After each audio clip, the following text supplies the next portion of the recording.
everyone. Today I'm going to be briefly discussing the book that I just got done reading, The Three Musketeers by Alexandre Dumas.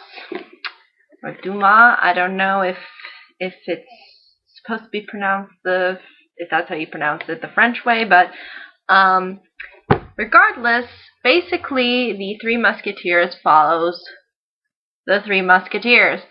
But it actually follows one that isn't necessarily a musketeer to start off with. And he's really technically the main character of the story, and his name is D'Artagnan, I think that's how you pronounce it.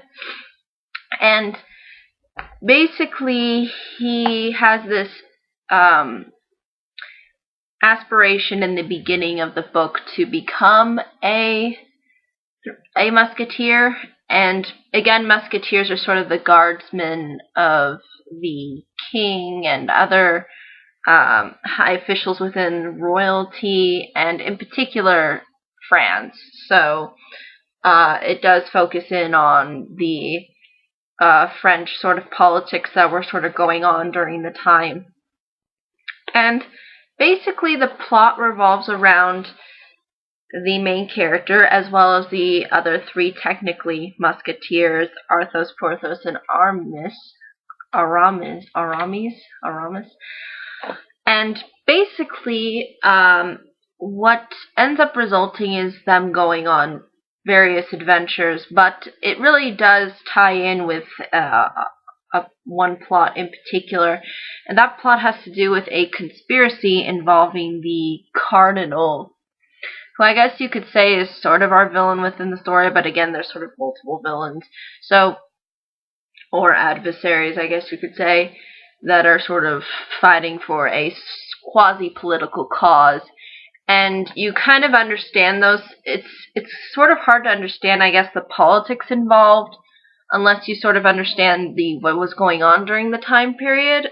So basically, during around this time period in the 1600s, we had the rise of Protestantism throughout, in particular, England. And since the Cardinal works for the Pope, and since France is mostly Catholic, it makes sense, his whole plot and why he's trying to ultimately get England and France to fight against each other, which is really his main strife and his main goal, basically. And he sort of uses people in order to get to that goal. And you'll see who those people are, and you'll kind of understand who gets captured. There's a lot of capturing within this book. There's a lot of different plot points that the characters sort of go through. But basically it does revolve around this sort of conspiracy that the Cardinal has, which is to start this whole war between France and England. And I guess his idea would be that France would ultimately win, so that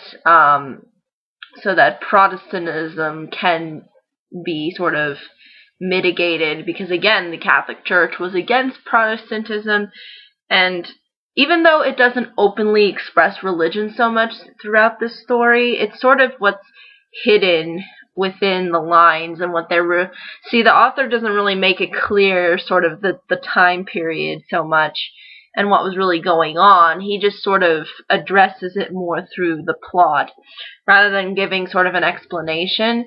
So I think knowing the history will help you going into this book. But basically, in order for the Cardinal to accomplish this mission, he has to sort of sabotage the Queen, who it turns out he knows is having a affair with a British, I believe it's like a British, some sort of British officer. So again, to sort of spark this kind of war between the two countries. So really, that's ultimately what the Cardinal's goal is, and you'll see how the Musketeers try to prevent him from exposing this information about the Queen, and you'll kind of see the certain obstacles that they all go through, and you'll see how they're very unique in regards to their characters, and they try to use their unique traits to the advantage of the circumstances that they're in. And it seems like this story is fairly straightforward in that sense of making the Musketeers the real sort of heroes. And I found it interesting how it really doesn't focus in on the Cardinal so much as the villain, but sort of his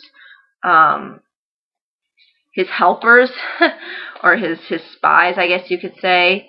And one of those spies ends up being a woman, and you'll see how she sort of is very manipulative and does a bunch of crazy things to the Musketeers. And basically that's really, though, the gist of the plot. It's really straightforward in that sense. I wouldn't necessarily say it's predictable, because again, certain things do happen that do, I think, resemble sort of an adventure that, you know, you've probably seen in other books and other films.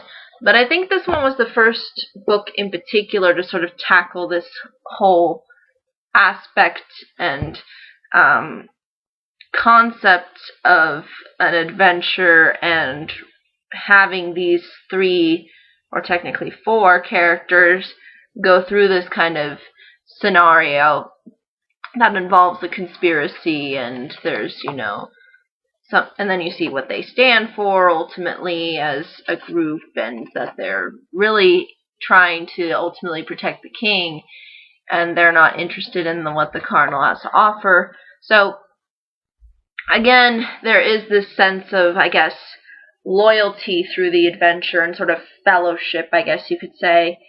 Again, we kind of see these sort of things come up again with other tales that have come and gone. But I think the Three Musketeers in particular was one that really kind of started off the whole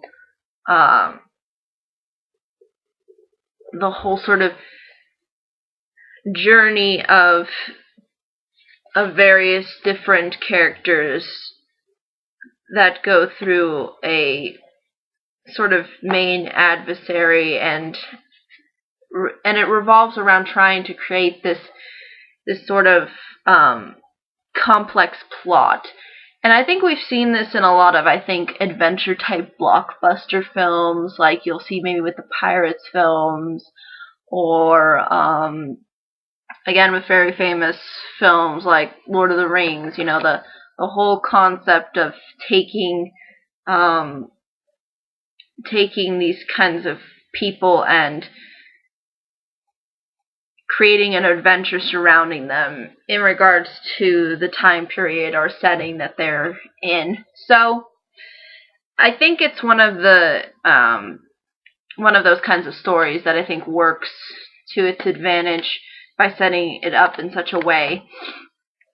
But if you sort of enjoy these kinds of adventure type books, I think this is definitely one that is worth recommending. If you enjoy the whole camaraderie kind of feel, this book really offers it, especially with the duels that they have, with the beginning as well as throughout the story. It really tries to absorb itself into being an adventure type, swashbuckling kind of story. And I think it was sort of the first story to really grasp people's attention. And there's so many versions of this book. It's unbelievable. There's even a Mickey Mouse version, and it has such an impact, I think, among, I guess you could say, maybe Western culture, that I think a lot of inspiration came from this story in particular, and the concept of adventure, camaraderie, conspiracy, and going against a particular foe. But really, that's, I think, all I can say about the book without giving really anything away.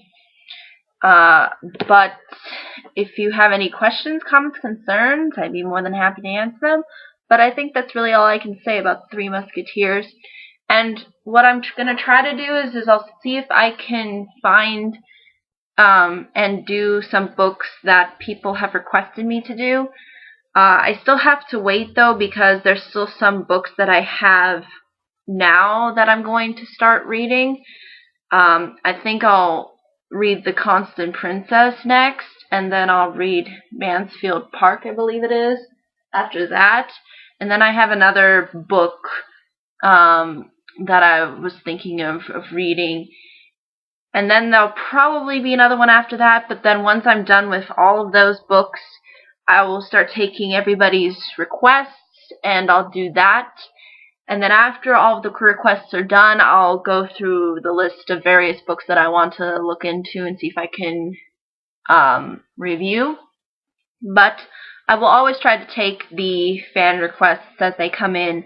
But right now I already have all these books that I kind of need to finish reading and get done with before I can take any of those requests. But I'll be sure to do so. However, if there are any questions, comments, concerns, I'd be more than happy to answer them. But until next time, everybody,